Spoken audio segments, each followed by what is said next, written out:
চিরজীবন একসাথে। তারপর যখন 6 তারিখে প্রবেশ করলাম, 9 তারিখে করলি ব্রেকআপ, এটাই কি তোর ছিল ভালোবাসার স্বভাব? একটা মেয়ের কথা শুনে তুই আমার সাথে করলি ব্রেকআপ। আর খোঁজ খবরও নিলি না।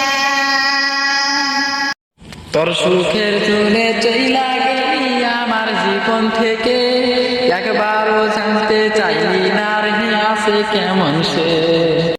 মন থেকে ভালোবেসেছিলাম তোকে, এই জন্য এতগুলো কষ্ট পাইতে হলো আমাকে। যদি তোকে ভালো না বাসতাম আমার এতগুলো কষ্ট হতো না। আমায় ছাইরা গেছোস তোর সুখের আশায়, আমি এই দুয়াটা করি তোর সারা জীবন সুখ হোক।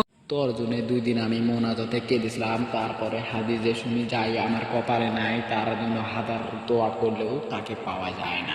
তোর জন্য জায়গাটা আছে এখনো খালি, তুই চাইলে আসতে পারিস আমার বুকখানে।